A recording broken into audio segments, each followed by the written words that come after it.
श्रीशैलेशदयापात्रं दीभक्त्यादिं वन्दे रम्यजामातरं लक्ष्मीनाथसमारम्भां समारम्भां नादयामुनमध्यमाम् अस्मदाचार्यपर्यन्तं वन्दे वन्दे गुरुपरम्परां यं नित्यमच्युतपदाम्बुजयुग्मरुग्मव्यामोहतस्तचितराणि तृणाय मेने अस्मद्गुरोर्भगवतोऽस्य दैकसिद्धो रामानुजस्य शरणं ये मातापिता वर्यस्तनया विभूतिः सदा युगधैस्तनयेदेवनियमे मदन्वयानाम् आद्यस्य कुलपते रघुराजराजं श्रीमत्तदङ्करियुगलं प्रणमामि मूर्ध्ना भूतं सदा श्री भक्तिसार कुलशेखर योगी भक्तांध्रेणु परकांत्रिं श्रीमत्परांसं प्रणतोऽस्मि नित्यम् अखिल अखिल भुवन जन्मस्थेम बंगाली लीले दीक्षे सुरश्रुति இந்த தலைக்கு தடைக்கிற ஒரு மருந்து இருக்கு பாரு, அதை எடுத்துன்னு வா, அந்த ஒயிட் பாட்டில். आचार्य वसस्वताम उपनिषद दुर्गाप्ति मध्योद्धृताम संसाराग्नि विधीव संजीवनी पूर्वाचार्य सुरक्षिता आनीतांस निजाक्षरेषु मनसः भौमात्मकं तस्मै रामानुजार्य नमः परम योगे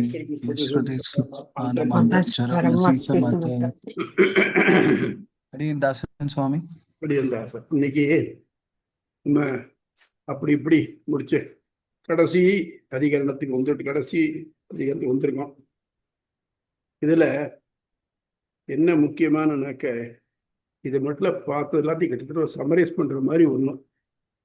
இது மட்டும் பார்த்தோம், இந்த ஜீவன் முக்தனான போது அவன் நிலவை என்ன, இங்க இருக்கிறதுக்கும் முக்தனாகிறதுக்கும் உள்ள வித்தியாசங்கள் என்னன்னு பார்த்தோம். அப்புறம் முக்தனாயிட்டான்னாக்க அவனுடைய செயல்பாடுகள் எப்படி இருக்கு அப்படிங்கிறதையும் பார்த்தோம். அதுக்கப்புறம் அவன் அவனுக்கு என்னெல்லாம் முடியும் அப்படிங்கிறத பார்த்தோம். என்ன சொன்னோம், அவனும் பரமாத்மாவும் சேர்ந்து பரமாத்மாவை ஒத்த நிலையை அடையிறான், பரமாத்மாவோட ஒத்த இன்பம் அனுபவிக்கிறான் அப்படின்னு சொல்லி நம்ம ரெண்டாவது சூத்திரத்துல என்ன சொன்னோம், ஜெகத் ஜென்மாதிகரணம் அப்படின்னு ஆரம்பிக்கிறச்சு இந்த உலகத்தை பிரம்மன் தான் படைச்சது அப்படின்னு ஆரம்பிச்சோம். அப்போ பிரம்மத்தோட சேர்ந்து ஒத்த இன்பத்தை அனுபவிக்கிறான்னு சொன்னாக்க இவனால உலக படைக்க முடியுமா, அதான் கேள்வி. அப்போ பிரம்மத்தோட ஒத்த இன்பம் தான் என்ன? அதாவது சில பேருக்கு சில சில சில ஹையர் போஸ்ட்டுக்கு நிகரான போஸ்ட் இருக்கும், அடிஷ்னல் போஸ்ட் இருக்கும் பாருங்க. அடிஷ்னல் போஸ்ட் இருந்ததுனாக்க அவ ஓரளவுக்கு தான் அதுல செயல்பட முடியுமே தவிர்த்து முழுக்கவுமே அந்த மெயின் போஸ்ட் மாதிரி அடிஷ்னல் போஸ்ட் பண்ண முடியாது. அது எப்படி அவார்டு அந்த மாதிரி தான் நமக்கு அடிஷ்னல் போஸ்ட்டுக்கு நிறைய அதிகாரங்கள்லாம் உண்டு. மெயின் போஸ்ட்டுக்கு என்ன அதிகாரம் இருக்கோ அதுக்கு அடுத்த அதிகாரம் அது பூரா உண்டு. ஆனால் மெயின் டெசிஷன் இவனால் எடுக்க முடியாது. அது மாதிரி தான், அதுதான் இப்போ அதுவாக தான் சொல்லிச்சேன். ஜெகத் வியாபார வர்ச்சம். ஜெகத் வியாபாரம்னா ஜெகத்னா உலகம், உலகத்தை வியாபாரம்னா படைக்கிறது, காக்கிறது, அழிக்கிறது. இதை தவிர்த்து மற்றதெல்லாம் இருந்ததுன்னா அவனுக்கு உண்டு. அப்படி இதுக்கு ஒரு மறுப்பு கலந்து அவன் என்ன சொல்றான், பிரம்மத்தோட பரமம் சாமியம் உபைதி அப்படிங்கிற இல்லையா. அப்போ அப்படியான இது வித்தியாசம் வருதே சரியோ இல்லையே அப்படிங்கிறார். முக்தாத்மா பரமனை ஒத்தவனாகிறார், அவனுடன் கூடி எல்லா இன்பங்களையும் அனுபவிக்கிறான், தன் விருப்பம் போல் எதையும் சாதிக்க வல்லவனாகிறான். அதையும் பார்த்தோம். ச ஏகதா பவதி, ச திருதா பவதி, ச சகசிரதா பவதின்னு பார்த்தோம். அப்படிலாம் இருக்குச்சே அவன் தன்னையே படைச்சிக்க முடியும்னாக்க ஏன் உலக படைக்க முடியாது அப்படிங்கிறது.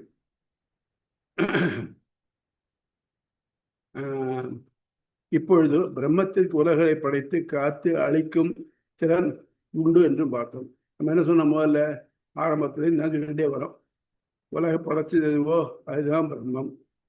அது எது பிரம்மம் அதுதான் ஆராய்ஞ்சுட்டே வந்தோம். இந்த 155 அதிகரணங்கள்ல அதுதான் பூரா பார்த்தோம். பார்த்துட்டு அப்போ பின்ன இவனை பிரம்மத்தை உத்தவனாரான்னாக்க இவனுக்கும் அந்த சக்தி இருக்கணுமே அப்படின்னாக்க இது முடியாது. இதன்படி முக்தனுக்கு உலக படைத்தல் இயலுமா அப்படின்னா, ஏன்னா இதுக்கு சில சில வாக்கியங்கள் இதுக்கு ஒத்த மாதிரி இருக்கு. முண்டகோவம்சத்துல ததா வித்வான் புண்ணிய பாபே விதூய பரமம் சாமியம் உபைதி. வித்வான் வித்வான்னாக்க அறிஞன், நன்கு அறிந்தவன். சூரர்கள் வித்வான், இதெல்லாம் ஒரே டேர்ம்ஸ். அவ்வாறே அறிஞன் நல் தீவினைகளை உதறிவிட்டு பிரம்மத்துடன் மிக ஒத்த நிலையை அடைகிறான். அப்போ மிக ஒத்த நிலைனா என்ன? அப்போ அவனால் உலகம் படைக்க முடியுமா? மாற்று கருத்து. அவன் விருப்பப்படி எதையும் செய்ய வல்லவன். அதாவது உலகம் படைக்க இயலும். இப்போ அதுக்கு ஒரு மறுப்பு பண்றோம். எப்படின்னாக்க முதல்லயே எடுத்திருக்கோம், உலகத்தை படைக்கிறது ஒண்ணுதான். எது உலகத்தை படைக்கிறதோ அதுதான் பிரம்மம். அப்போ முக்தன்னு சொன்னாக்க நிறைய முக்தர்கள் இருக்கா இல்லையா? ஒருத்தரும் தன் இஷ்டப்பட்டு ஒருத்தரும் உலகம் படிச்சுட்டு இருப்பாளா? அது முடியாது இல்லையா? இப்போ என்ன முக்தனுக்கு அவனுக்கு என்னதான் வித்தியாசம் அப்படிங்கிறதுல முன்னாலேயே நம்ம ஒன்று பார்த்தோம். என்னன்னாக்க சித்து அச்சித்து ஈஸ்வரன் மூணுல அச்சித்துக்கு ஞானம் கிடையாது. அது இன்னொருத்தருக்காகவே இருக்கும், தனக்காக இருக்க முடியாது. நான் இப்போ இந்த சேரை தூக்கி உள்ள வச்சிருக்கலாம், இல்லை வெளியில போட்டுக்கலாம். வெளியில போட்டேன்னா மழை பெய்யறது நனையிறது உள்ள எடுத்துவே அது சொல்லாது. இல்லை வெயில் அடிக்கிறது கஷ்டமா இருக்கு உள்ள வெயில் சொல்லாது. அச்சித்துக்கு அந்த ஞானம் கிடையாது. அது இன்னொருத்தர் உபயோகத்துக்காக மட்டுமே இருக்கும். சித்துக்கு ஞானம் உண்டு. நான் எங்க இருக்கோம், என்ன பண்றோம், ஏன் பண்றோங்கிற எண்ணமெல்லாம் உண்டு. அதே மாதிரி மழை பெஞ்சனாக்க உள்ள வரத்துக்கும், வெயில் அடிச்சுன்னா உள்ள வரத்துக்கும், அதுக்கு நிழலை பார்த்து ஓடுறதுக்கும் அதுக்கு அந்த ஞானமானது உண்டு. அச்சித்துக்கு அது கிடையாது. இந்த ஞானம் அதே மாதிரி ஆனந்தம், ஒரு பொருளை அனுபவிக்கிறதுல உள்ள ஆனந்தம். நான் ஒரு புதுசா ஒரு இதை பார்த்து, யூடியூப்பை பார்த்து ஒரு டிஷ் பண்ணினேன்னு வச்சுக்கோ. அது நல்லா சாப்பிட்டேன், நல்லா ரசிச்சேன். நான் ரசிச்சேன்னாக்க நான் சாப்பிடப்பட்ட அந்த பொருள் ரசிக்காது, அதுக்கு தெரியாது. அல்வா சாப்பிட்றேன்னாக்க அல்வாவுக்கு நான் சாப்பிட்றது ரசிக்குமா? ரசிக்காது. ஆனால் எனக்கு அது ரசிக்கும். அந்த மாதிரி இதை ரசிக்கக்கூடியவன் ஞானம் உள்ளவன். முன்னால ஒரு அட்வர்டைஸ்மெண்ட் வந்துட்டு இருந்தது. ஒரு குழந்தை, ஒரு பையன், ஒரு 7 வயசு நினைக்கிறேன். அவன் கூட மற்ற மாதிரி யாரும் வந்திருப்பா. அவனுக்கு சொல்றச்ச, இன்னைக்கு இது பண்ணிருக்கா, நான் குலாப் ஜாமுன் பண்ணியிருக்கேன். உடனே அவர் கேட்பார், இது என்ன விசேஷம் குலாப் ஜாமுன் பண்ணியிருக்கேன்னு. நான் இன்னைக்கு ரன்னிங் ரேஸ் செகண்ட் வந்தேன் அப்படின்னு. ஓ அப்படியா, நல்லா இருக்கு, சாப்பிடுவார். சாப்பிட்டு முடிச்சுட்டு எத்தனை பேர் ஓடினீங்கன்னாக்க 2 பேர் ஓடினோம் அந்த குழந்தை சொல்லிட்டு ஓடி போடுவான். இந்த மாதிரி நம்ம பொறுத்த மட்டும் நம்ம ஒத்தனா இருந்தான்னா தான் அவங்களுக்கு தனியா மதிப்பு. 2வதுன்னு வரைச்ச இந்த 2 பேரும் பின்னிக்கிட்டாதானே அர்த்தம். அந்த மாதிரி நமக்கு எல்லாத்துலேயும் ஒன்னா இருக்க ஒரு ஒன்னா இருக்கும். அவனுக்கு தான் எல்லாம் உண்டு, மற்ற பேருக்கு உண்டான்னா இல்லை. எப்படி ஜீவனுக்கும் ஞானம் ஆனந்தம் 2 உண்டு, பரமாத்மாவுக்கும் ஞானம் ஆனந்தம் 2 உண்டு. ஆனா ஜீவனுடைய ஞானம் அப்படின்னாக்க மின்மினி பூச்சியுடைய வெளிச்சம் மாதிரி, பரமனுடைய ஆனந்தம் அப்படின்னாக்க சூரியன் மாதிரி. எத்தனை மின்மினி பூச்சிகள் சேர்ந்தாலும் பரமனுடைய ஆனந்தத்துக்கு ஒத்ததாக ஆகாது. 2 பிரம்ம 2 பேர் சொல்லிக்கலாம். அதாவது மின்மினி பூச்சி நானும் ஒளி விடுறேன் பாரு சூரியன் மாதிரி அப்படின்னு சொல்லிக்கலாம். அதே மாதிரி சொல்லுவார், ஈயாடுவதோ கருடருக்கு எதிரே. கருடனை பார்த்து ஈ கேட்டுதான், நம்மளாம் ஒரே குரூப் இல்லையாப்பா, நம்ம சங்கம் பண்ணுவோம் அப்படின்னு மாதிரி. அந்த மாதிரி 2 சில ஒத்துமைகள் இருக்கலாம். ஆனாலும் சிலது அதுக்கு மட்டுமே உண்டு, மற்ற பேர் கிடையாது. அப்போ பிரம்மத்தை ஒத்த நிலை அடைகிறான்னு சொல்றச்சு, அது மட்டும் இல்லாம சத்திய சங்கல்பம் தவறா முனைப்படைவன்னு சொல்லியிருக்கு. அது மட்டும் இல்லாம அவனால வேணும்னாக்க எவ்வளோ படைச்சிக்கலாம்னு சொல்றது. இப்படி சொல்றச்சு உலக படைக்க முடியுமா? முடியாது. முடியும் அப்படிங்கிறது சில பேருடைய வாதம். முடியாது அப்படிங்கிறது சித்தாந்தம். ஏன் முடியும் அப்படின்னாக்க இதான், அதாவது அவன் நல்வினை தீவர்களை உதறி பிரம்மத்துடன் முழுவதும் ஒத்தவனாக ஆகிறான். பிரம்மத்தை ஒத்தவனாக ஆகிறான்னு சொல்றச்சு, அப்ப பிரம்மத்தால முடிஞ்சதுன்னா முடியணுமே அப்படின்னு கேள்வி முதல் இருக்கு மறுப்புக்கு. ஆனால் அதுக்கு பின்னால் வருதாகணும். என்ன பார்க்கணும்? முதல்ல என்ன ஆரம்பிச்சோம்? சதேவ சௌமியா இதமக்ர ஆசீத் ஏகமேவ அத்விதீயம்.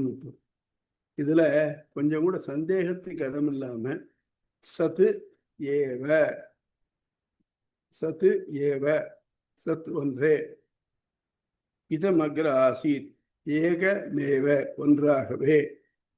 அதுக்கு மேல இது ரெண்டு உடன்பாடா இருக்கு. எதிர்மறைய அத்விதீயம், இரண்டற்றதாக. ஆக ஒரு பொருள் உடன்பாட்டாலையும் எதிர்மறையாலையும் ஒன்றுதான் நிர்ணயிக்கப்பட்டிருக்கிறது. அப்போ இதுல முக்தாத்மாவை பத்திர பிரஸ்தாபம் இல்லவே இல்லை.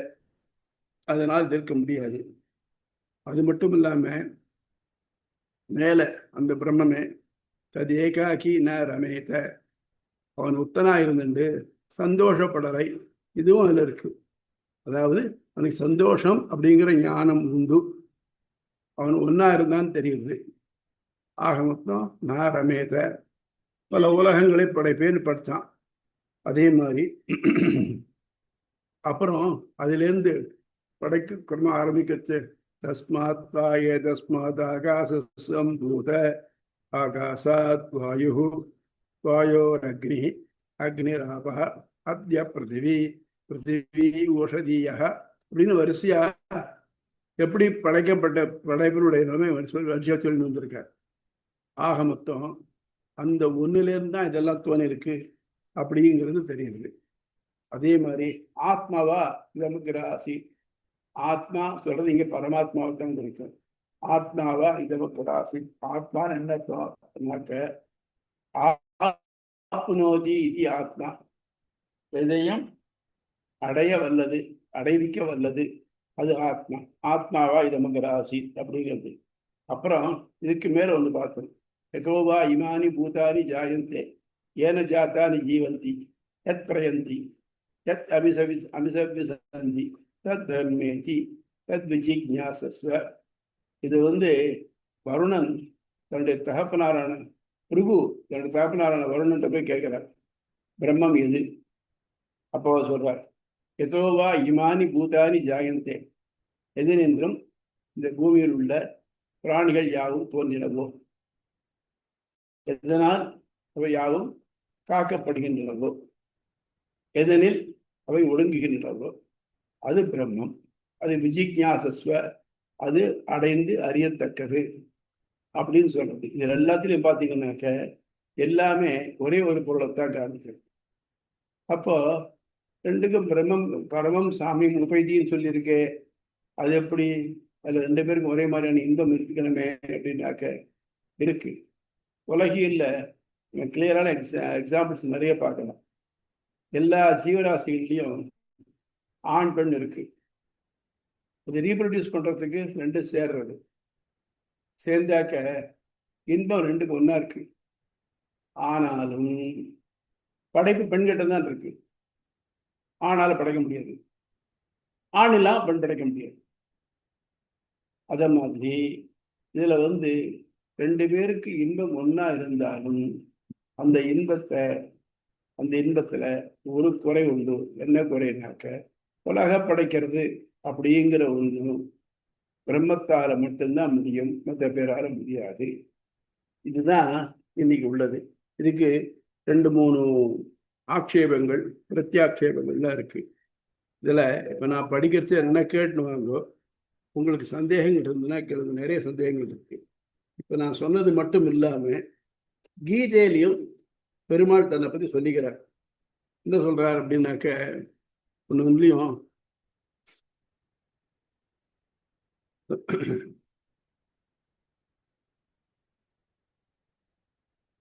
கம் சர்வஸ்ய பிரபோஹோ மத்த சர்வம் பிரவர்த்ததே, மத்த சர்வம் மயி சர்வம், எல்லாம் என்னிட்ட இருந்தா எல்லாம் இருந்துட்டு நான் தான் எல்லாம் மாறேன் அப்படின்றது மட்டும் இல்லாம அகம் சர்வஸ்ய பிரபோஹோ, நான் எல்லாவற்றுக்கும் நான் தான் தலைவன்.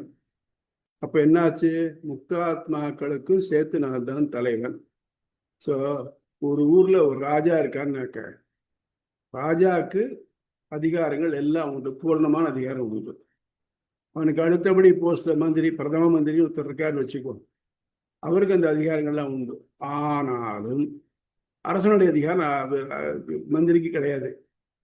அதுபோல அரசனுக்குள்ள அரச போகங்களை அனுபவிக்கக்கூடிய தன்மை இவருக்கு உண்டு. ஆனா சிலது அரசனுக்கு மட்டுமே உள்ளது. அதுபோல பிரம்மமும் ஜீவாத்மாவும் ஒன்னா இருந்தாலும் பிரம்மத்துக்கு மட்டுமே சில அனுபவங்கள் உண்டு. அப்புறம் அகம் பிரபவ பிரளயஸ்தானம் நிதானம் பீஜமுபியம். நான் வந்து பிரபவா ஒரு ஆரம்பம், ஒரு ஆரம்பம். பிரளயம் அது அழியிறது, அதுக்கும் நிதானம் அதை ஒழுங்குபடுத்துறவன். பீஜமுபியம் எல்லாவற்றுக்கும் விதை போன்றவன். எங்கிட்ட இருந்தா எல்லாம் முளைக்கிறது. பீஜமுபியம் இதெல்லாம் கீதையில பெருமாளே சொல்றது. மயா அத்தியக்ஷேன பிரகிருதி சூயத்தே சராச்சரம். மயா என்னாலேயே அத்தியக்ஷேன நான் தூண்டப்பட்ட சூயத்தே பிரகிருதியானது, இந்த மூல பிரகிருதியானது சராச்சரம் இந்த சரம் தான் நடக்கிறது, செல்லக்கூடியது. சரம்னா அச்சாரம்னா செல்லாது. ஸ்தாவர ஜங்கமங்கிற இல்லையோ அந்த மாதிரி சராச்சரம். இந்த எல்லாத்தையும், இந்த உலகம் எல்லாத்தையும் விஷ்டபியாகம் இதம் கிருஷ்ணம் ஏகாம்சேன ஸ்திதோ ஜெகத்து. இந்த எல்லா உலகமும் என்னுடைய ஒருத்தனாலேயே தாங்கப்படுகின்றன. இதுக்கு யாக்கியான எழுதி சொல்றான், என்னுடைய முடிகிற ஒரு பகுதியாலேயே உலகம் முழுவதும் தாங்கப்படுகிறது. இந்த குணம் பரமாத்மாவுக்கு மட்டும் உண்டே தவிர்த்து இது வந்து ஜீவாத்மாவுக்கு கிடையாது. ஆகவே ஜீவாத்மா என்னத்தை தான் பலகள் இருந்தாலும் அவனுக்கு உலக படைக்கும் தன்மையானது கிடையாது. இது மட்டும் தான் சந்தேகம் உண்டா?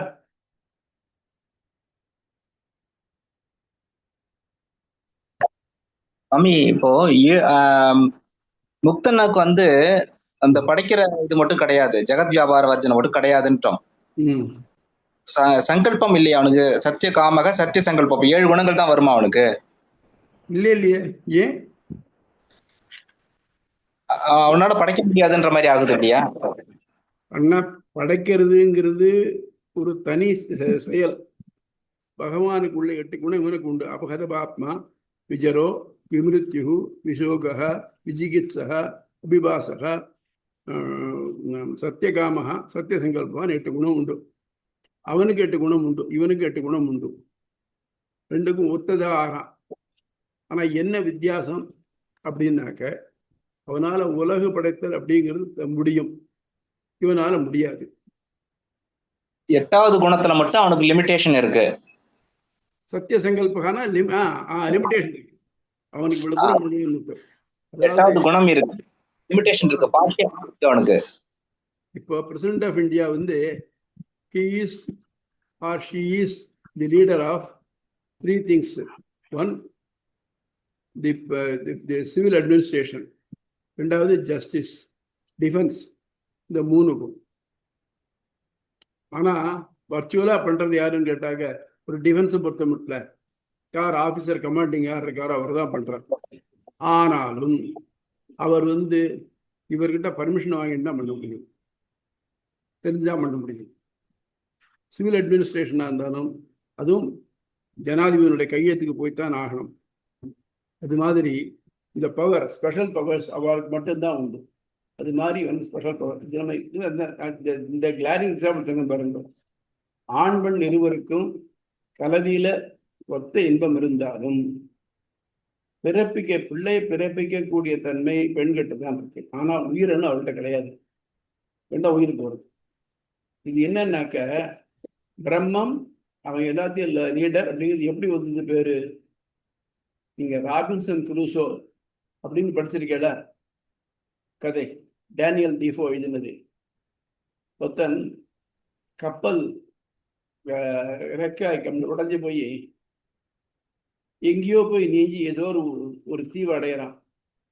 இந்த தீவுல பார்த்தா தீவுல வேற யாரும் கிடையாது, அவன் தந்தான் இருக்கான். அவன் தன்னை அரசன்னு சொன்னா என்ன சொல்லிக்கலாமே. ஆனா அரசன்னு சொன்னா என்ன அர்த்தம்? அரசன்னா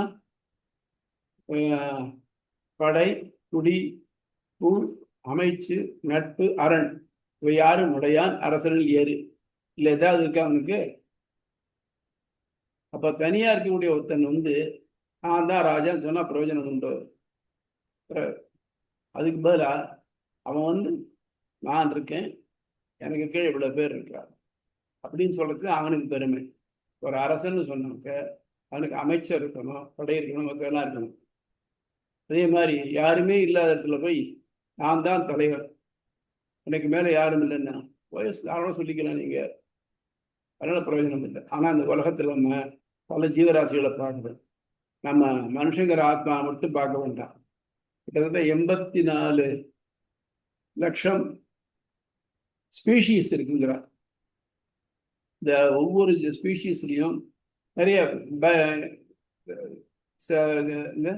பைலம் சப் பைலம் எல்லாம் சொல்றாங்க இல்லையா, அந்த மாதிரி நிறைய இருக்கு. ஒன்றுலையும் இவ்வளவு உயிரினங்களுக்கும் உள்ளேயும் அவன் இருக்கான்.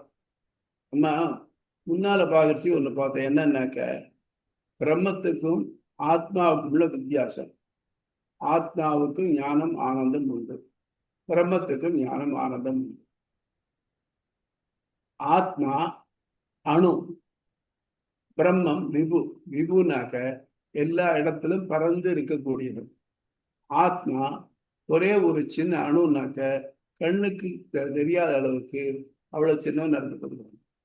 விபு எங்கேயும் பறந்துருக்கான், அவனை ஃபீல் பண்ண முடியும். ஆத்மாவையும் ஃபீல் பண்ண முடியும், பிரம்மத்தையும் ஃபீல் பண்ண முடியும்.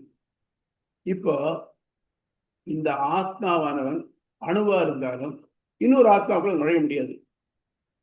பஞ்சாக்னி வித்தியால பார்த்தோம், மழையிலேருந்து வரக்கூடிய ஆத்மா தானியத்துல சேர்றதுன்னு சொல்றத, அது அந்த பயிராகவே ஆயிடுறதா இல்லை அதில் ஒட்டின்னு இருக்கான்னு நம்ம என்ன டிசிஷன் எடுத்தோம் கடைசியில் அதில் ஒட்டின்னு இருக்கு அந்த ஆத்மாவை, அது ஆறுதில்லை.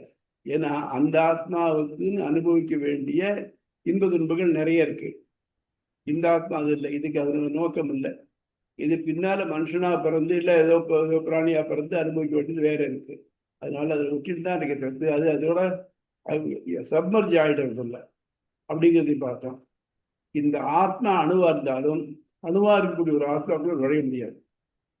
வேற பரமாத்மா இருக்கான் இல்லையா, அவன் எல்லாத்தையும் ஆட்டி படைக்கிறான். அவனுக்கு ஞானம் ஆனந்தம் உண்டு, அவன் ஆண்டான். நம்ம ஜீவாத்மா இருக்க அடிமை. ஜீவாத்மா தன் இஷ்டப்படி எதையும் செய்யறவன் இல்லை. பரமாத்மாவுடைய அனுமதியினால நமக்கு இதெல்லாம் கிடைக்கிறது. ஏன் இந்த இதுக்கு சொல்றா, நம்ம இந்த பக்தி மார்க்கத்தில் திரும்புறோம் இல்லையா, அதுக்கு கூட அவன் நினைவு இருந்தாலுடைய இது கிடைக்காது. நீங்க இந்த இந்த ஃபீல்டில் நுழைஞ்ச எத்தனை நாளா இருக்கு வெற்றி? உங்களுக்கு இதெல்லாம் கத்துக்கணும்னு ஆசை எப்போ வந்தது? இது நான் நாலாவது திவ்ய பிரபந்தம் படிச்சுட்டு இருக்கேன் சுவாமி. அதுக்கப்புறம் இப்போ உங்க மூலியமா தான். எப்போ எவ்வளவு நாள் இருக்கும்? 1 இயரா இருக்கும். அதுக்கு முன்னால இதுக்கு முன்னாடி இல்ல, இது பத்தின அறிவு இல்ல. பாத்தீங்களா, இத்தனை நாளா இல்லைங்கிற ஒண்ணு, அதை பத்தி நினைவே இல்லைங்கிறது இதுல திருப்பப்பட்டிருக்கு அப்படின்னு சொல்றச்சுனாக்க அதுவும் அவனது இன்னருளே. அடியை நிறுத்தினீங்கன்னா அப்படித்தான். நான் ப்ராக்டிக்கலா ரிட்டையர் ஆகிற வீட்டில் எனக்கு வேலை உண்டு, வேற ஒன்றும் தெரியாது. ஏதோ இதெல்லாம் படிப்பேன், சமய புத்தகங்கள்லாம் படிப்பேன். ஆனா அதுல ஒரே ஒரே ஒரு தலைக்கு மேலான ஈடுபாடெல்லாம் கிடையாது. ஆனால் என்னவோ காரணத்தினால எனக்கு அந்த திருப்பாணாழ்வார் சந்தியில் ஒரு கைங்கரியம் செய்யறதுக்கு வாய்ப்பு கிடைச்சதுனால நான் இதுல முழுக்க முழுக்க ஈடுபட்டு அப்புறம் வேற எங்கேயும் போகாம மனசு போகாம எனக்கு ஒரு டிவி பார்க்கணும்னா கூட அது இல்லை. ஏன்னா கதை புத்தகம் படிக்கிறதுல ரொம்ப ஆர்வமா படிப்பேன். இது எதுவுமே இப்போ தோணலை. இதை பத்தி படிக்கிறதுக்கு மட்டும்தான் தோன்றது. இது எதனால் ஏற்பட்டது என்னன்னாக்க நான் முயற்சி பண்ணினாக்க நிச்சயமா இல்லை. அதுவும் அவனது இன்னொரு. அதனால ஒருத்தருக்கு ஒரு பொருள் மேல ஒரு ஆசை வைக்கிறதோ இல்லை அதை விட்டு விலகிறதோ அதுவும் அவனுடைய செயலை. அப்போ நமக்கும் பரமாத்மாவுக்கும் என்ன ஒத்துமை இருக்கு? ஞானத்தில் ஒத்துமை இருந்தாலும் உலக படைக்கக்கூடியது எனக்கு கிடையாது. வேற என்ன வேண்டாம். ஒரு தச்சன் இருக்கான்னு வச்சுக்கோ, இல்லை ஒரு சித்திரக்காரர் இருக்கான்னு வச்சுக்கோ. தச்சனால ஒரு அழகான ஒரு சிற்பத்தை, மர சிற்பத்தை செதுக்க முடியும். ஒரு கல் தச்சதால நல்ல சிற்பத்தை செதுக்க முடியும், படைப்பாளிதாங்க. ஆனா அந்த படைப்பு எங்க இருந்து வந்தது? இறைவன் கொடுத்து வந்தது. அவர் தானா பிறக்க செய்ய கையில உளியோடையும் சுத்தியோடையும் பிறக்கல. அது மட்டும் இல்லாம அவர் நிறைய பேர் பிராக்டிஸ் பண்ணிட்டு இருக்கார், நிறைய பேர்கிட்ட ட்ரைனிங் எடுத்திருக்கார். அதுல மனம் போகணும்னு. இப்போ எனக்கு தச்சு வேலையில மனம் போச்சுனாக்க மற்றதுல மனசு போக மாட்டேங்கிறது, ஒரு வெல்டிங் தெரிய மாட்டேங்கிறது. ஏன்னா நம்ம ஈர்க்கக்கூடியது. ஆக நம்ம மனசை உள்ள இருந்து நியமிக்கக்கூடிய ஒருத்தன் இருக்கான். அதை அந்தரியாமி பிராமணத்துல பார்த்தோம் இல்லையா? ஒன்று இதுக்குள்ள யார் இருக்காளோ, யார் அது அறியாதோ, யார் அதை நியமிக்கிறாளோ அவன் தான் உண்டு. அந்த மாதிரியான திறமை அவனுக்கு தான் உண்டு. பரமாத்மா விபு எங்கு நிறைஞ்சவன் அவன். இந்த அணுவான ஆத்மாவுக்கு உள்ளேயும் இருக்கான். தகராகாசம் அதான் பார்த்தோம். மேலே தெரியக்கூடிய உடம்பு, இந்த உடம்புக்குள்ள சின்ன ஹிருதயம், தாமரமுட்டு போல இருக்கக்கூடிய ஒரு ஹிருதயம். அந்த ஹிருதயத்துல ஒரு சின்ன பிளேஸு, அதுல ஆத்மா, அதுக்குள்ள பரமாத்மா. அந்த பரமாத்மா தகராத்த பரமாத்மா கடைசியில முக்தனுக்கு சுஷும்னா நாடிய ஒளிரச் செய்து வழிகாட்டி கொண்டு போகும். ஆகவே ஆத்மாவுக்கும் பரமாத்மாவுக்கும் நிறைய ஒற்றுமைகள் இருந்தாலும் முக்கியமான சில வேற்றுமைகள் உண்டு. இப்போ பரமாத்மாவால ஒரு முக்தாத்மாவுக்கு சுஷும்னா நாடிய வழிகாட்டி கொண்டு போக முடியும். நான் என்னத்தை தான் படிச்சிருந்தாலும் சரி, விதா இருந்தாலும் சரி, நான் உங்களுக்கு நீங்க பரமதம் போறதுக்கு வழி சுஷும்னா நாடி இங்க இருக்கு அப்படின்னு என்னால் சொல்ல முடியுமா? That is impossible, quite impossible. ஏன்னா உங்க ஆத்மா எங்க இருக்குன்னு எனக்கு தெரியாதே, தெரிஞ்சாதான் அதுக்கு வழிகாட்ட முடியும்னா. ஆகவே இவனுடைய ஆனந்தமானது லிமிட்டட், ஆனந்தத்தோட லிமிட்டட். அதை தவிர்த்து மற்றபடிக்கு இவனுக்கு மற்ற அதிகாரம் கிடையாது. இந்த நல்ல சமையல்காரன் நல்லா சமைக்கிறான்னாக்க நம்ம சாப்பிடுவோம், அவன் கூட சாப்பிடுவோம். ஆனா அவனுக்கு நல்லா சமைக்க தெரியும். நமக்கு சாப்பிட்டதுல குத்தஞ்சோல தெரியுமே தவிர்த்து நம்மளால சமைக்க தெரியுமா? தெரியாதே. அது மாதிரி பரமாத்மாவுக்கு உள்ள ஒரே குணம் உலக படைத்தல். அது அண்ணா ப்ரூவ் பண்ணும் 2வது சூத்திரத்திலே ஜெகத் ஜன்மாதிகமனத்துல. இப்போ அதை அதை உறுதிப்படுத்துறோம். என்ன உறுதிப்படுத்துறோம்? அவன் ஒத்தனால மட்டும்தான் முடியும். இந்த ஆத்மா உபாசனங்கள் பண்ணி இல்லை சரணாகிதி பண்ணி அவனை அடைஞ்சாலும் அவனை ஒத்த நிலை அடையலாமே தவிர்த்து அவனுக்கு இந்த உலக படைக்கக்கூடிய தன்மையானது அவனுக்கு வராது அப்படின்னு பார்த்தோம். புரியுதா? புரியுது சுவாமி. மற்ற பேருக்கு ஏதாவது டவுட்டு? ஏன்னா இது கடைசி இது அதிகரணம்.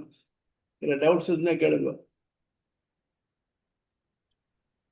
சிறது இந்த நம்ம இந்த புராண கதைகள்ல எல்லாம் பாக்குறோம்ல, இந்த மாதிரி விஸ்வாமித்திரர் இந்த நடுவுல ஒரு உலகத்தை படைச்சார், திரிசங்கு சொர்க்கம் மாதிரி ஒரு சொர்க்கத்தை படைச்சார் அப்படின்லாம் நம்ம பாக்குறோம். அந்த மாதிரி ஒரு முனிவர்களுக்கு ஏதாவது படைக்கிறதுக்கு அவளுக்கு கூட கிடையாது இல்லையா? நோபடி ஹாஸ் உலகம். அதாவது சில பேருக்கு தபோபலத்தினால சிலதெல்லாம் முடியும், வேற ஒன்றும் ரொம்ப சிம்பிள் திங். நம்ம ஒரு மேஜிக் பார்க்குறோம், ஒரு மேஜிக் மேன் நம்மளால முன்னால் என்ன பண்ணுறான்னாக்க ஒரு தொப்பி எடுத்து காமிக்கிறான், கவுத்து காமிக்கிறான், நிமித்து காமிக்கிறான், தலையில் உள்ள ஒரு மேஜிக் பேண்டை விட்டு காமிக்கிறான், ஒன்றுமே இல்லை. அதை அப்படியே கவுத்து வச்சுட்டு சுற்றி விட்டு எடுத்து பார்க்குறான், அதுலேருந்து ஒரு புஷ்பமாக வருது. நம்ம கண்ணெல்லாம் தான் பார்த்துட்டு இருக்கோம். இது உண்மைக்கு புறம்பானதாக இருந்தாலும் வியப்புக்குரியதாக இருக்கு. இது அவனுடைய சக்தினாக்க அவன் என்ன படிச்சிருக்கானோ அதுக்கு ஏற்ற மாதிரி. அதே மாதிரி விஸ்வாமித்திரருக்கு தன் தபோ பலம் அதனால தான் கெடுத்துக்கிட்டு திண்டாடினார். நான் ஒன்று பண்ணுறேன் பாருன்னுட்டு. அவருடைய நோக்கம் என்ன? நான் பிரம்மரிஷியாக போறேன்னுட்டு. அதுக்கு அவ்வளோ தபஸ் பண்ணணும். தபஸ் பண்ணுறேன் பேர் வழின்ட்டு போனார். ஒரு இதில் போய் ரம்பை வந்தா அவளை கல்லாப்போன்னு சபிச்சார். அது பண்ணுற தவமுறை வேணா போயிடுச்சு. 2வது திருசங்கு வந்தான், அங்கே தபஸ்புர வீணா போச்சு. 3வதுல மேனக வந்தா, அவள் அழகில் ஈடுபட்டு அவங்களோட உடுத்தனை நடத்திக்கிட்டு அடுத்த சகுந்தலையை பத்துட்டு 10 வருஷத்துக்கு சந்தியாதனே பண்ணா பிறந்தார். இப்படி ஒவ்வொரு இடத்துல போனாலும் அவருக்கு ஏதாவது உடஞ்சல் இருந்தது. எல்லாத்தையும் தாண்டின்னு தான் விஸ்வாமித்திரர் பண்ணார். அதனாலதான் அவருக்கு விஸ்வாமித்திரன், உலகத்துக்கு நல்லது பண்ண ஒண்ணு. மித்திரன்னா நண்பன். ஏன் என்னன்னாக்க, மற்ற பேர் யாரும் பண்ணாத ஒண்ணு அவன் பண்ணினான். என்னது அப்படின்னாக்க, ராமனையும் சீதையும் சேர்த்து வச்சான், பெருமாளையும் பிராட்டியும் சேர்த்து வச்சான். அவன் தான் பட்பாரியும் அது நடந்திருக்காது. மற்ற ரிஷிகள் எத்தனையோ பேர் இருக்கலாம். அதே மாதிரி கோத்திரங்களுடைய ஆரம்பம் பார்த்தீங்கன்னாலும் அப்படித்தான். கிட்டத்தட்ட 40-49 கோத்திரங்கள் இப்போ வழக்கத்தில் தெரியறது. அதில் மற்ற எல்லா கோத்திரங்களும் சப்த ரிஷிகளோட, அந்த அத்திரி, பிருகு, குத்சவ, சேட்ட, கோதும, காசிவ, ஆங்கிரச ரிஷியாக ஓடுவது. இதை தவிர்த்து எக்ஸ்ட்ரா வரக்கூடியது ஒன்று விஸ்வாமித்திர கோத்திரம் தான்.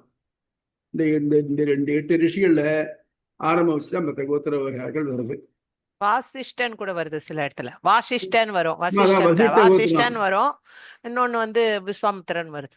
அதான் நீங்க எல்லா கோத்திரங்கள் இருக்கிறதுனாலும் ஒன்றும் இல்லாத பார்கவ அப்படின்னு ஆரம்பிக்கும், இல்லை ஸ்ரீவத்சன்னு ஆரம்பிக்கும். அதே மாதிரி விஸ்வாமித்திர கோத்திரத்துல ஒரு 4-5 இருக்கு. விஸ்வாமித்திர கோத்திரம் பின்னால வருது. அதனால இந்த 8 ரிஷிகள் தான் கோத்திரத்துக்கு மூல புருஷர்களா இருந்திருக்காங்க. அது போல இவாளால அதெல்லாம் முடிஞ்சுது. அதெல்லாம் இருக்கு. இந்த ஒரு சௌபரி கதையை பார்த்தோம் இல்லையா? சௌபரி வெளியே உலகத்துல வந்தாக்க எனக்கு ஒரு எண்ணெய் சிதறது கூடாதுன்னு தண்ணிக்குள்ள போய் தபஸ் பண்ணாராம். 100 வருஷம் தபஸ் பண்ணிட்டு அண்ணை திறந்து பார்த்தாக்க ஒரு மீன் ஃபேமிலியை பார்த்த உடனே, ஐயோ நம்மளும் ஃபேமிலிலாம் கொடுத்துட்டோமே அப்படின்னு தோய்த்து ராஜாட்ட வந்து இப்போ கேட்டு, இந்த ராஜா என்ன பண்ணினா, தாடி மீசியமா இந்த ரிஷியை நம்ம பொண்ணு எப்படி கொடுக்கறது யோஜனை, மாட்டேன்னு சொன்னா சவிச்சுடுறோன்னு அவர்னு சொன்னான்னு, அந்த புறத்துக்கு போங்க, எனக்கு 50 பொண்ணு இருக்கா, அவளை யார் உங்களை பண்ணிக்கிறேன்னு சொல்லலாம், அவளை பண்ணி இவர் போர்ச்சியை தன் தபோபலத்தினா தன் உருவத்தை மாத்திட்டு போனார். 50 பொண்ணுங்களை பண்ணிட்டார். 50 பேருக்கு 50 வீடு, 50 உடம்பு எடுத்துன்னு அதை பண்ணிட்டு இருந்தார் தபோபலத்தினால. இந்த மாதிரி 1-2 எக்ஸப்ஷனல் கேசஸ் இந்த 2 உண்டே தவிர்த்து மற்றபடிக்கு ரெகுலர் பீரியட்ல முக்தனானவனுக்கு இது முடியுமா? இப்போ இன்னொரு பிரச்சனை, அதை நம்ம யோஜனை பண்ணணும். முக்தன்கிறவன் யாரு சொல்லுங்களேன்? எல்லாத்தையும் விட்டவன். இது உலக இத வந்து பற்றுகளை போட்டவன். இல்ல, கர்மாவை தொலைச்சிட்டு போனவன். கர்மாவை தொலைச்சிட்டு அதுக்கப்புறமா வந்து முக்தி அடைந்தவன் சுவாமி. எதுக்காக இருக்கு? கர்மாவுக்காக இருக்கு. ஐயா நான் என்ன பண்ணேன், தெரியாம போய் சாக்கடையில கையை வச்சுட்டேன். கையில நன்னா ஒட்டி நிறுத்து. நான் 10 தரம் அலம்பி கையில் டெட்டால் போட்டு அது போட்டு இது போட்டு கையை சுத்தம் பண்ணி வெளியில வச்சிருக்கேன். இப்போ இப்படிப்பட்ட ஒருத்தன், யாராவது எவன் ஒருத்தனுக்கு கையை சாக்கடை வச்சா விட்டுமோ அவன் நானே சாக்கடை படைக்கிறேன்னு ஆரம்பிப்பானா? அதை விட்டா போது வந்திருக்கான் இல்லையா? சரி, அப்படி படைச்சான்னாக்க நான் பட்ட கஷ்டமெல்லாம் தெரியும். இருக்கிறான் யாரையும் எந்த கஷ்டப்படாம பண்ணிவிடுவான். அதனால அவன் விட்டா போது வந்திருக்கிறவன் போய் திருப்பி அதை எடுத்து நான் பண்றேன் பாரு அப்படின்னு ஆரம்பிக்கிறதுக்கு வழி இல்லை. ஆகையினாலையும் முக்தன் வந்து படைக்கிறதுக்கு வழி இல்லை. அது மட்டும் இல்லாம முக்தனுக்கு இது மட்டும் அவன் அங்கே துயரங்களே அனுபவிச்சுட்டு இருந்தான்.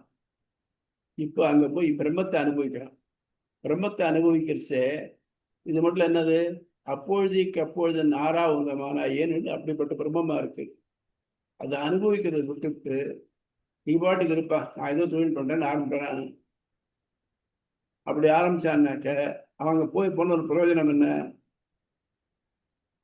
ஒன்றும் இன்னொன்னும் அவன் நியமனம் பண்ணான், நான் வந்து பிரம்மத்துக்கு அடிமை, பிரம்மத்தை போய் சேர்ந்துட்டேன், பிரம்மத்தோடு சேர்ந்து இன்பத்தை அனுபவிக்கிறேன். அந்த பிரம்மம் வந்து எனக்கு ஒரு போஸ்ட் கொடுக்கறது, இந்த போஸ்ட் நீ எது பண்ண, நான் மறுக்க முடியாம நான் பண்ணுவேன். பரதனுக்கும் லக்ஷ்மணனுக்கும் ராமன் பேர்ல ஈஸிய ஒரே சமமான பிரீதி உண்டு. லக்ஷ்மணன் என்ன பண்ணா, எல்லா ஜீவாத்மாவும் பரமாத்மாவுக்கு அடிமை, தொண்டு செய்யறதே ஜீவாத்மாவுடைய நோக்கம் அப்படிங்கிறது இறுக்கி பிடிச்சுட்டான். பிடிச்சுண்டு ராமன் நீ காட்டுக்கு வராதேன்னு தடுத்தாலும் முடியாது. அப்பா உடம்பு சரியில்லைப்பா, என் நாட்டில் ராஜ்யம் இல்லை, ஆறும் இல்லா போயிடும், பார்த்துக்கோ அப்படின்னா அதெல்லாம் முடியாது, கோவமாச்சு ஒண்ணுமாச்சு நான் வரத்தான் வருவேன் அப்படின்னு வந்தவன். ஆனா அதே பரதன் என்ன பண்ணா, அவனுக்கு ரைட்ஃபுல்லா அம்மா வாங்கி கொடுத்துட்டா ராஜ்யத்தை. வந்த உடனே அவனுக்கு எவ்வளவு கோபம் வந்தது, அம்மாவை கொன்னுடுறேங்கிற அளவுக்கு போயிட்டாங்க. கூனியை பிடிச்சு கொல்ல போயிட்டான். இப்ப சத்ருக்னன் தான் தடுத்தான். நீ இவ்வளவுதான் பண்ணினாக்க ராமனுக்கு பிடிக்காது. அவன் அதனால என்ன பண்ணா, காட்டுக்கு போய் காட்டிலேயே ராமனுக்கு முடிச்சுட்டு கூப்பிட்டு வந்துடும் வந்தான்.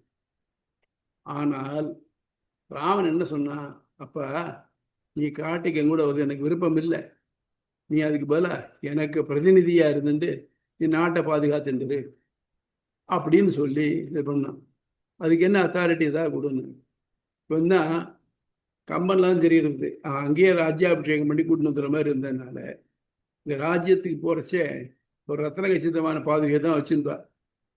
அந்த பாதுகை மேலே ஏறி நின்று அந்த பாதுகையை தான் கொண்டு வச்சு நந்தி கிராமத்தில் வச்சுட்டு இதுக்குள்ளே போகாமல், அயோத்திக்குள்ளே போகாமல் இருந்து அவன் அதை ஆண்டுட்டு இருந்தான். அந்த மாதிரி அவளுக்கு எது முடியுமோ பிரியமோ எதுவோ அதுதான் செய்ய முடியும். திருப்பி ராமன் தான் வந்து அந்த அயோத்தியை தசரத்துக்கு அப்புறம் அந்த அந்த சீட்டில் உட்கார்ந்தவன். பரதன் உட்காரவே இல்லை அதில். இது மாதிரி நமக்கு இதை பொறுத்த மட்டும், உயிரை பொறுத்த, அது ஆத்மாவை பொறுத்த மட்டும், ஆத்மாவுக்கு கெப்பாசிட்டி இவ்வளவுதான், இதுக்கு மேலே கெப்பாசிட்டி, இதுக்கு ஹையஸ்ட் கெப்பாசிட்டி என்னன்னாக்க இவ்வளோதான் அனுபவிக்க முடியும். சில இதில் பார்த்தீங்கன்னாக்க சில கம்பெனிகள் ஆர் கவர்மெண்ட் ஆஃபீஸர்ஸில் பார்த்தீங்கன்னாக்க இவாளெல்லாம் இவ்வளோ ஹைட்டுக்கு தான் போக முடியும், இதுக்கு மேலே டாப் போஸ்டிங் போக முடியாது. இன்னைக்கு டாப் போஸ்டிங் போனோம்னாக்க பார்லிமெண்ட்ல அப்ரூவல் ஆகும் செய்துக்கலாம். அந்த மாதிரி பிரச்சனைகள்லாம் இருக்கு இல்லையா, அது மாதிரி இந்த டாப் போஸ்ட் அவன் தான் இருக்கணும், வேற யாரும் இருக்க முடியாது. அது மட்டும் இல்லாமல் முன்னால் ஒரு வாக்கியம் இருக்கு இல்லையா, யோ பிரம்மாணம் விததாதி பூர்வம் யோவே வேதாம்ச பிரகணோதி தஸ்மை தம்ஹதேவம் ஆத்மவித்தி பிரசாதம் முமுட்சுவை சரணமகம் பிரபத்தியே. முமுட்சுவாகிற நான் எனக்கு நல்ல புத்தி கொடுப்பதற்காக பிரம்மாவை முதலில் எவன் படைத்தானோ அவனே சரணமடைகிறேன் அப்படிங்கிறான். அப்ப ஆக மொத்தம் இப்படிப்பட்ட முமுட்சு அவனுடைய பிரசாதத்தினாலே இந்த வாங்கினவன், முமுட்சுத்தனத்தை முக்தியை வாங்கினவன் அவனாக அவனா, அதாவது கொண்ட வந்த பிடாரி ஊர் பிடாரி விடத்து தாங்கிற மாதிரி இருக்கக்கூடாது. அதனால பிரம்மத்தால மட்டும்தான் படைக்க முடியும், இவனால படைக்க முடியாது. இவனால என்ன பண்ணலான்னாக்க அட் தி மோஸ்ட் இவன் பிரம்மத்தோடு சேர்ந்து இதை அனுபவிக்க முடியும். அதுதான் இந்த கடைசி இதனுடைய கடைசி அதிகாரத்துடைய துவக்கம். வேற டவுட்ஸ்? சுவாமி, இப்போ முக்தாத்மா வந்து பிரம்மத்துக்கு இன்ப துன்பங்களை இன்பத்தை அனுபவிக்கிறான், ஞான ஆனந்தங்களை அனுபவிக்கிறான். ஆனாலும் அவன் வந்து அணுதான், விப்பு இல்லை. கரெக்ட் தானே? அது அவன் அணுதான், விப்பு கிடையாது. விப்பு இல்லை, அணுதான் அவன். அந்த அவனால அந்த இதைதான் ஈக்குவலா என்ஜாய் பண்ண முடியாது. அவனால அதே பிரம்மத்துடையது மற்றெல்லாம். அதாவது இப்படி வச்சுக்கோ, பிரம்மங்கிறது ஒரு பெரிய கல்கண்டு மலை, ஜீவாத்மாக்கள்லாம் எறும்பு. அதாவது அதன் வாயில் எவ்வளவு கடிக்கிறதோ கடிக்கிறான். கல்கண்டுடைய இனிமை அந்த கல்கண்டுக்கும் தெரியுறதுன்னு வச்சுக்கோ, இந்த எறும்புகளுக்கும் தெரியுறது. ஆனா இந்த எறும்பு கல்கண்டு மலையாகாது. ஓகே, அது போலதான் நமக்கு என்ன கெப்பாசிட்டி, அதான் சொல்றேன் இல்லையா, ஆழ ஒமுக்கி முகந்தாலும் நாழி ஆழ்கடலுள் நாழி முகவாது நானாழின்னு விட்டு. எங்கிட்ட இருக்கிறது 1 லிட்டர் படி, அதை எடுத்துன்னு போறேன், நல்ல கடல் நடுவில் போயிட்டு அதை வந்து நல்லா டீப்பா ஒரு 1 கிலோமீட்டர் டீப்புக்கு விட்டு எடுக்கிறேன். எடுத்தால 1 லிட்டர் தான் வரும், அதுக்காக 4 லிட்டர் வராது. அது மாதிரி இவனுக்கு என்ன கெப்பாசிட்டியோ அந்த கெப்பாசிட்டியை மட்டும்தான் பண்ண முடியும், அதுக்கு மீறி அவன் பண்ண முடியாது. இப்போ படிப்பை பத்தி சொல்லும்போது ஒரு உதாரணம் சொன்னீங்க, இவனுடைய சத்திய சங்கல்பத்தை பத்தி சொல்லும் போது கருட சேவை சொன்னீங்க. கருட சேவை அவனுக்கு அங்க நடத்த ஆசை இருந்தா அவன் நடத்தி பார்த்துக்கலாம். ஆ, ஆனால் ஆனால் அவன் வந்து தூக்குறவனும் அவனே தான் இருப்பான், பூஜை பண்ற எல்லாமே அவனாவே தான் இருப்பான் அப்படின்ற மாதிரி ஆமா சொன்னீங்க. ஆமா ஆமா அதாவது நான் வந்து இப்ப நீங்க வந்து சாம்பார் மீசறதா கூட பண்ணி பார்க்க முடியாது. ம் அப்படிமா? அதாவது அவனுக்கு கருட சேவை பார்க்கணும்னு ஆசை. இந்த கருட சேவை பார்த்து திருப்தியானது அவனுக்கு உண்டாருது. உங்களுக்கு இங்க நினைக்கிறச்சே, அதாவது ஒரு கதை சொல்லுவாங்க தெரியுமா? ஒருத்தரை வந்து வீட்டில் துன்புறுத்தினே இருந்தாங்க. போப்பா ராமாயணம் நடக்கிறது போய் கேட்டு வரணும். அவன் போய் ராமாயணத்துல போய் உட்காந்தா அங்கே பக்கத்தில் ஒரு தூண் இருந்து அதை சாஞ்சிட்டு தூங்கி போயிட்டான். வாயத்தன்னு தூங்கி போயிட்டான். அப்போ என்ன பண்ணாக்க கடைசியில் முடிஞ்சு எல்லாருக்கும் கொஞ்சம் நாட்டு சர்க்கரை கொடுத்தாங்க. வந்து அவர் பார்த்தார், என் கையெல்லாம் இட்ட காணேன், இந்த வாயில போட்டு போயிட்டார். அப்புறமா எழுந்து வந்தான். வீட்டில் வந்து கேட்டாக்க ராமாயணம் எப்படி இருந்தாங்க, இனிப்பா இருந்தது அப்படின்னு. அப்புறம் மறுநாள் போனான். மறுநாள் போனவும் சர்க்கரை தரல, போயிட்டாங்க. போனாக்க எங்கேயாவது ஒரு நாய் வந்தது. அது இதை பதாப்பட்டதை பண்ணிட்டு போச்சு. இன்னைக்கு ராமாயணம் எப்படி இருந்தா, இன்னைக்கு ராமாயணம் ஒரே உப்பு கரிச்சதுன்னு. அந்த மாதிரி நம்ம பொறுத்த மட்டும் இதெல்லாம் இன்னொரு நாள் ஏற்படுறதை தவிர்த்து நாமளா ஏற்படுத்திக்கிறது இல்லை. இந்த அனுபவம் இருக்கு பாருங்க, அனுபவம். இது நான் இதை பண்ணினேன், இதை செஞ்சேன், இது எனக்கு இது முடிஞ்சது, அந்த மாதிரி அந்த அனுபவமே நமக்கு இதாக இருக்கும். இவ்வளவுலாம் அனுபவிக்க. நீங்க ஒரு நல்ல சங்கீத கச்சேரி கேட்குறீங்கன்னு வச்சுக்கோங்க, வேற ஒன்றும் டிஸ்டர்பன்ஸே உங்களுக்கு இல்லை. ஆஃபீஸ் ஒர்க்லாம் ஒன்றும் இல்லை. கொஞ்சம் நினைச்சு பார்க்குறீங்க, பார்க்கறச்சே அந்த சங்கீதம் அது காதில் விடுற மாதிரியே இருக்கு. இது ஒரு மன நிறைவை தருதா இல்லையா? நீங்க வேர்ட்ஸ்வொர்த்தோட டேஃபடில்ஸ்ங்கிற போயம் படிச்சிருக்கீங்களா? நேம கிளாஸஸ்ல வந்திருக்குமே. வந்திருக்கு சார். அவன் தான் சொல்றா இல்லையா, ஃபார் ஆஃப் தென்னான்மை கவுச்சேலை in vacant or in pensive mood, they dash towards my inward eye, and then my man with pleasure feels dances with the daffodils. அவன் வந்து தனியா படுத்து அவன் போய் பார்த்தானா, பார்க்கறச்சு நீல நிறமான லேக்கு, மஞ்சள் நிறமான டேஃபடில்ஸ் ஃப்ளவர்ஸ், அதுக்கு மேல பச்சை நிறமான மரங்கள், இதெல்லாம் காத்துல அப்படியே ஆடுறது, அசைஞ்சு ஆடுறது. இதை பார்த்த உடனே அவன் மனசுல அப்படியே அதை வந்து கேப்சர் பண்ணிடுது. இந்த காட்சி அவன் மனசுல எப்போ நிறைஞ்சிருந்தது. அதனால எப்போவாவது போய் அவன் மனசுல கொஞ்சம் டென்ஷனா இருக்கிறதெல்லாம் சரியில்லை, முடிஞ்சு அவன் தனியா இருந்தானாக்க இந்த காட்சியாந்து மனசுக்குள்ள வந்து அதை நேர பார்த்த மாதிரியான ஒரு இன்பத்தை அவனுக்கு தரப்பு. நமக்கு எத்தனையோ நம்ம லைஃப்லேயே பார்க்கலாம். சிலது எல்லாத்தையும் நம்ம நேர மனசுக்குள்ள நினைச்சு பார்த்தோம்னாக்க இப்போ நம்ம அந்த இடத்துல இருந்த மாதிரி தான் நமக்கு. இன்ஃபேக்ட் இதை விட நமக்கு துக்க சமாச்சாரங்களுக்கு பாருங்க. துக்க சமாச்சாரங்கள், யாரோ நம்மளுக்கு ரொம்ப வேண்டியவர்கள் தவறி போயிட்டான்னு வச்சுக்கோ, அப்போ அது அடிக்கடி நினைவுக்கு வந்துட்டே இருக்கு நமக்கு. அப்போ மனசு துக்கத்தில் ஆழ்ந்திருக்கும். அந்த நிகழ்ச்சி இப்போ இல்லை, எத்தனையோ வருஷம் ஆச்சு நடந்து, இருந்தாலும் நமக்கு ஏற்படுறது இல்லையா? இந்த மாதிரி நான் கெல்ல சேவை பண்ணணும்னு அபிப்பிராயப்பட்டேன். நானாக்க என்னைக்கு கெல்ல சேவை எப்படி பார்த்தேனோ அதே மாதிரி இப்போ ஏற்பட்டு, ஆஹா ஆஹா எவ்வளோ நன்னா இருக்கேன், நான் நீ பார்த்த மாதிரியே இருக்கேன் அப்படின்னு ஒரு இன்ப உணர்வு அவனுக்கு தோன்றதா இல்லையா? அந்த இன்பம் வந்து நம்ம ரெகலெக்ட் பண்றோம். அவருடைய ஞானம் இருக்குன்னா ரெகலெக்ட் பண்றோம். நம்ம இப்ப நான் உங்கள்கிட்ட தாஜ்மஹால் சொல்றேன் வச்சுங்க. நீங்க தாஜ்மஹால் இல்லைங்க, ராணிப்பேட்டையில் இருக்கீங்க. தாஜ்மஹால் கண்ணெல்லாம் நிற்கிறதா இல்லையா மனக்கண்ணில்? அந்த மாதிரி ஒரு இன்பத்தை நமக்கு தரும்படியாக அவன் பண்றான். அதனால ரெண்டு பேருக்கும் ஒரே மாதிரி இன்பம் இருந்தாலும் சில பேருக்கு சிலது முடியும், சில பேருக்கு சிலது முடியாது. அதுக்கு தான் நான் சொன்னேன், இந்த பேரிங், சைல்டு பேரிங் அப்படிங்கிறது ஃபீமேலுக்கு தான் உண்டு, மேலுக்கு கிடையாது. ஈவன் தோ இன்பம் ரெண்டு பேருக்கு இன்பம் ஒரே மாதிரியா இருந்தால்.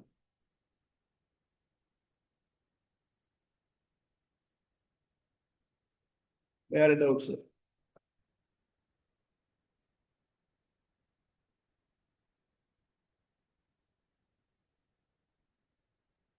பிரியம்பதா, உங்களுக்கு ஒரு டவுட் இல்லையா?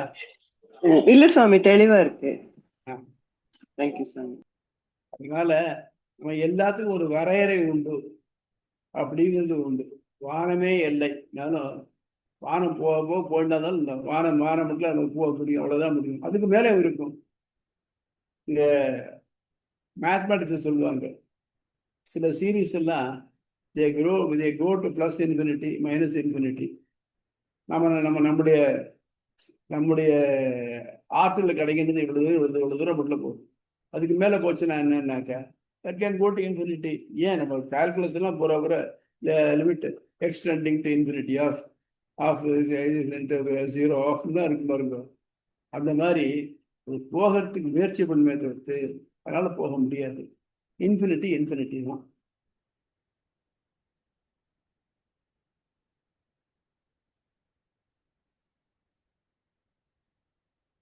நீங்க அது எந்த பின்னால இருக்கிறத படிச்சீங்களா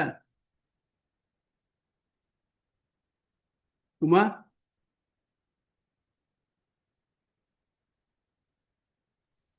பார்த்தோம் சுவாமி. ஏதோ புரியுறதா? அதில் டவுட் எல்லாம் உண்டா?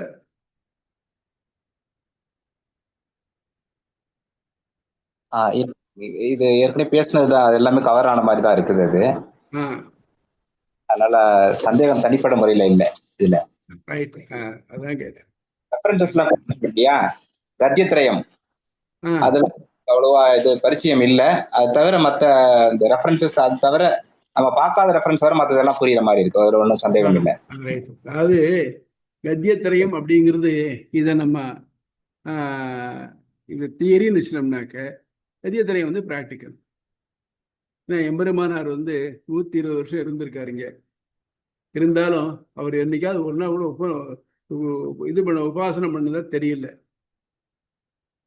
கடைசியில் என்ன பண்ணினான்னாக்க தாயார் காலில் விழுந்து பெருமாள் காலில் விழுந்து தான் சரணாகதி பண்ணினார்.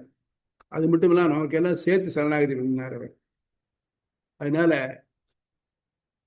கத்தியத்திரயம் தான் நமக்கு இன்னைக்கு பிரசன்ட் டே சிச்சுவேஷனுக்கு நமக்கு வழி. அதனாலதான் அதுக்கு தான் அதை நான் கொடுத்துருந்தேன். திருண்டு அதுல ஞாச வித்தியன்னு சொல்றீங்க இல்லையா, அதுல இருந்து தான் சரணாகதி வந்ததா? எஸ், ஞாச வித்தியனுடைய ஒரு பிரான்ச் சொல்ல போனாங்க. அவர் வந்து எதுவுமே எம்பெருமானார் எதுவும் வேதத்தில் இல்லாத எடுக்க மாட்டார். ஞாச வித்தியில என்னுடைய பொறுப்புகள் யாவற்றையும் நான் அவனிடம் ஒப்படைக்கிறேன். ஞாசம்னா வைக்கிறது, பொறுத்துறது, அவனிடம் ஒப்படைக்கிறேன் அப்படின்னு சொல்றார். இந்த ஞாச வித்தியை அது சொல்றதுதான் எனக்கு முக்கியமான பாயிண்ட் என்னன்னாக்க, ஃபர்ஸ்ட் திங் மகா விஸ்வாசம். நான் உங்ககிட்ட வந்து ஒரு பொறுப்பை கொடுக்குறேன்னு வச்சுக்கோங்க, ஐ ஷுட் பிலீவ் யூ. நான் நம்பலைன்னாக்க நான் கொடுத்துருந்த பிரயோஜனம் இல்லை. இதனால் இவன் முடிக்கும் என்றாய்ந்து அதனை அவன் கண் விடல் அப்படின்னு இருக்கு இல்லையா? அந்த மாதிரி என் பொறுப்பு எல்லாத்தையும் நீ எடுத்துக்கோ. ஏன் என்னால என் கண்ட்ரோல் பண்ண முடியல. என் மனசு என்னைக்கு சாக்கடையாவே இருந்துட்டு நான் என்ன பண்ணிட்டோம்? நான் இதெல்லாம் பத்தி பார்க்க முடியாது. ஏதாவது சொல்றேன் இல்லையா, இந்த மருந்து சாப்பிடுச்சு குரங்கு நினைச்சுக்காம சாப்பிடுனாக்க வைத்தியர் நினைச்சுக்காம சாப்பிட சொன்னாருன்னு அது நினைவு இல்லையா? அந்த மாதிரி மனசானது கண்டதை இந்த உலகத்தில் இருக்கிறதுனால அதனால ஈர்க்கப்படுறது. அம்மாழ்வார் கதற இன்னுள்ளார் பெருமானுக்கும் தீமை செய்வாரையும் ஐம்புல செரும் முன்னுள்ளார் பெருமானின் செரும் ஐம்புலன் இவை மண்ணுளே என்ன பெற்றால் என் செய்யா. நித்தியசூரிகளா இருக்கிறவர்கள் கூட சமயத்துல என்ன ஆயிடுறதுனாக்கா, அவ இங்க அவதாரங்கள் பண்ணிருக்கிற காலத்துல அவளுக்கு இந்த மாதிரியான நிலைமை ஏற்பட்டு. இதுக்கு ஒரு நல்ல உதாரணம் ஒன்று சொல்றாரு.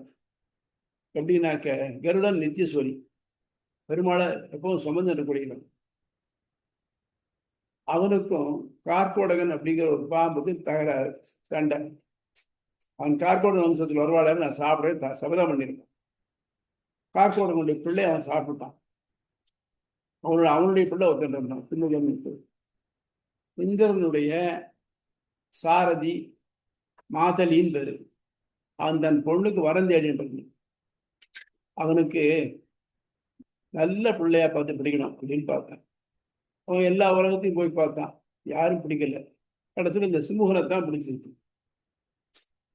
சுமூகனை பிடிச்சி அவனுடைய தாத்தா அவனை கார்கோடகிட்ட போய் உன் பேரனை வந்து நான் என் பொண்ணுக்கு மணாளலாம் தேர்தல் சொன்னா, நீ சொல்றதெல்லாம் சரி, ஆனா ஒண்ணு, இந்த நாகலோகத்துக்கு வெளியில வந்தான்னாக்க உடனே கருடன் சாப்பிடுவாங்க, அவன் பொண்ணு விதையாயிடுவா, பார்த்துக்கோ அப்படின்னு. ஆனா அவனுக்கு என்னவோ அவனை விட மனசு இல்லை. அவன் இந்திரன்ட்ட போய் கம்ப்ளைண்ட் பண்ணான், இந்த மாதிரி எனக்கு அந்த பையனை விட்டா வேற பேர் கொடுக்க விருப்பம் இல்லை எனக்கு அப்படின்னு. அப்ப என்ன பண்ணா, சரி சரி அதுக்கு என்னால் ஒன்றும் பண்ண முடியாது, நான் கருடன் என்ன கருடன் நாங்கள் பண்ண முடியாது, பெருமாள்கிட்ட போய் கேட்போம். பெருமாள்கிட்ட போய் கேட்டேன். பெருமாள்கிட்ட போய் கேட்ட உடனே பெருமாள் என்ன சொன்னாக்க, இந்திரா நீ ஜாகிரதையா அவனை இங்கே கொண்டு வா அப்படின்ட்டு கொண்டு வந்துட்டா. பெருமாள் கிட்ட வந்துட்டான். கருடன் வந்து பார்த்தான், பெருமாள்கிட்ட சுமுகன் இருந்தான். பெருமாளை பார்த்து, சுவாமி இந்த நாகத்தை இங்கே விடும் அப்படின்னு. எதுக்கு? நான் அவன் சாப்பிட போறேன், விட மாட்டேன். ரெண்டு பேரும் கொஞ்சம் வாக்குவாதம் வந்தது. கருடன் என்ன சொன்னது இல்லையோ, அவனுக்கு திமிரு வந்துருக்கு. நான் உங்க தூக்குறேன் தெரியுமா அப்படின்னா. உடனே பெருமாள் சொன்னார், நீ என்ன தூக்குறியா, இங்கே வா அப்படின்னு விட்டு அவன் தோல்ல தன் கையை வச்ச. இந்த ஒரு கையை தாங்க முடியாமலேயே அவன் கனம் தாங்க முடியாம அவன் மூக்கில இருந்து வந்து ரத்தம் வர ஆரம்பிச்சிருச்சு. அவன் கர்வபங்கமாயி, இன்னமே இந்த சுமுகனை பாதுகாக்க வேண்டியது அவன் பொறுப்பு அப்படின்னு தன் காலால தூக்கி எறிஞ்சார். அவன் மார்பில் போய் அந்த சுமுகன் இருந்தான். இன்னைக்கும் பார்த்தீங்கன்னாக்கா கருடனுடைய படம் எங்கேயாவது பார்த்தீங்கன்னாக்கா, அது எஸ்பெஷலி கோவில்களில் இந்த கொடியேற்றத்துக்கு போடுவார், அஷ்டநாகங்கள் சுற்றி இருக்கும். இந்த நாகம் சுமுகன் இருக்கும், இவனை ஜாக்கிரதையா பாதுகாக்க வேண்டியது அவன் பொறுப்பு அப்படின்னு இருக்கார். அது மாதிரி நம்ம பொறுத்த மட்டும் எல்லாருக்கும் இந்த ஆசாபாசங்கள் வரும். அது மாதிரி இந்த ஆசாபாசங்களை தாண்டி இருக்கிறவன் தான் அங்க போனாக்க அவங்க பெருமாளை பார்த்துட்டு இருக்கணுங்கிற எண்ணம் தான் வருமே தவிர்த்து உலக படைக்கணும்னு என்ன வரும் தான். நான் அதுலேருந்து விட்டா போதுன்னு வந்திருக்கேன், சரி முழங்கா சரி, அது ஒவ்வொரு காலையும் தூக்கி வைக்கிறதுக்குள்ள பெரிய பாடா இருக்கு, அப்படி தாண்டி வந்திருக்கேன் ஒரு வழியா. திருப்பி அதையே நான் படைக்கணும்னு நினைப்பேனா? உண்மையான நல்ல மனசு வந்தாக்க, ஐயோ இந்த மாதிரி ஒன்று படைச்சிட்டு இருக்கிறவாளையும் எல்லாரும் இருக்கிறவங்க நினைஞ்சல் பண்ணணுமா, வேண்டாமே அப்படின்னு தான் நினைப்பேன் நான், நல்லவனா இருந்தேனாக்க. அது மாதிரி இந்த லோக வியாபாரத்தின் தான் அவனுக்கு புரியுதா? சுவாமி ஒரு சின்ன ஞாச வித்யை வந்து எந்த வேதத்துல வந்திருக்கு? அது ஞாச வித்யாவா? நான் பார்த்து சொல்றேன். தைத்திரிய உபனிஷத்துல இருக்குன்னு நினைக்கிறேன். தைத்திரிய உபனிஷத்துல இருக்கு நினைக்கிறேன். ஆமா, எஸ், தைத்திரிய உபனிஷத்துல தான் வருது. அதாவது பிரம்மணோன்னு கடைசியாக தைத்திரிய உபனிஷத்து முடியறதே அதை வச்சுதான் முடியுது.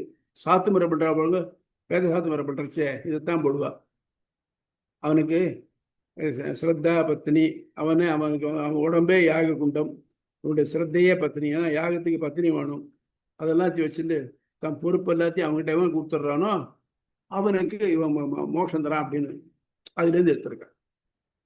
அதாவது வேதத்தினுடைய முடிவு அது, அதனால அதைத்தான் எடுத்துட்டு இருக்கேன். ஓகே சாமி, சொல்லுங்க. ஓகே சாமி, புரிஞ்சுது. எனக்கு யாரோ கேட்டா அதனால எனக்கு அதான் ஞாச வித்யாங்கிறது தைத்திரிய உபனிஷத்துல எடுத்திருக்காரு. ஒரு நிமிஷம் இந்த பார்த்து சொல்லிடுறேன்.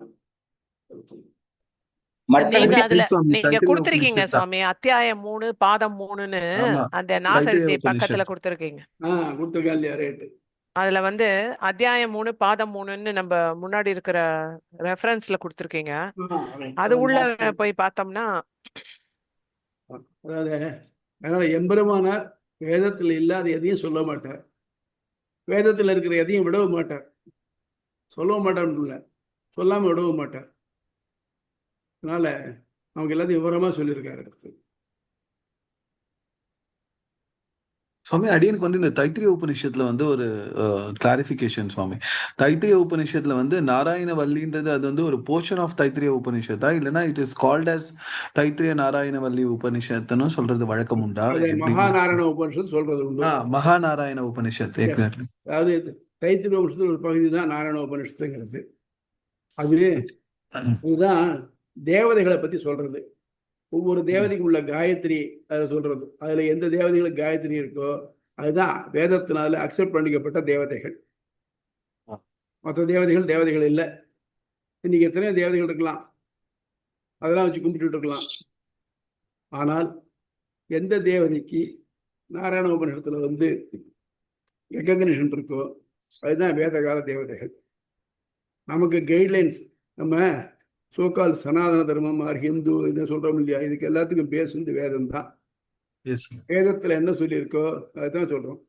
வேதத்தினுடைய நோக்கமே, நான் திருப்பி சொல்றேன், வேதத்தினுடைய நோக்கமே நமக்கு பணங்காசு தருது, பிள்ளை குட்டிகள் தருது எல்லாம் இல்லை. எல்லாரும் மோட்சம் வழங்குறது தான். ஆனால் உலகில் வாழ்ந்தாகணும். லோகவத்து லீலா கைவல்யம், அவனுடைய விளையாட்டுக்கு நம்ம விதிக்காக, நம்முடைய விதி நம்முடைய விளையாட்டு, அதுக்காக வாழ்ந்தாகணும். அதுக்காகத்தான் வேதத்துடைய முதல் பகுதி இருக்கு, கர்மகாண்டம் இருக்கு. அதுக்கப்புறம் பையத்து வாழ்வாங்கு வாழ்வோனான்னு வானுரையும் தெய்வத்துள் வைக்கப்படுங்கிறது போனோம்னாக்க நம்ம அதுக்கு வழிதான் சொல்றார் உபனிஷத்துக்கள்லாம். ஆக இந்த உபனிஷத்துக்கள் எல்லாம் நமக்கு நல்ல வழியை சொல்லி நம்ம மனசை திருத்தி அதில் போகிறது. வேடிக்கைனாக்க 1000 சொன்னாலும் சரி, எல்லாரும் கேட்கறதே ரொம்ப நன்னா இருக்கும். ஆஹா இதெல்லாம் கூடாது. ஆனால் அப்புறம் மனசு என்ன பண்ணணும்னாக்க, நான் சொல்கிறேன் இல்லையா, ஸ்வான வைராக்கியம், ஸ்மசான வைராக்கியம், பிரசவ வைராக்கியங்கிற மாதிரி ஆயிடும் அது கடைசியில். இந்த உலகம் இருக்கே, it attracts in various ways. அதனால தான் அதை தாண்டி யார் இருக்காளோ அவளை தான் முனிவர்கள், மனநசீலர்கள் அப்படிங்கிறது. தேங்க்ஸ் சுவாமி. அடியந்தாசன். ஸோ அதுலேயே அந்த தைத்திரிய உபனிஷத்துல தான் இந்த முக்கியமான ஸ்லோகம் எதோவா இமானி பூதானி ஜாயந்தே பிருகுவலியில இருக்கு. எதோவா இமானி பூதானி ஜாய், அதாவது பிருகு வருணன்ட்ட போய் கேட்கிற பிரம்மம்னா எது, அவதான் சொல்ற எதோவா இமானி பூதானி ஜாயந்தே ஏன ஜாதானி ஜீவந்தி யத் பிரயந்தி அபிசம்பிசந்தி தத் பிரம்மேதி தத் விஜிக்ஞாசஸ்வ.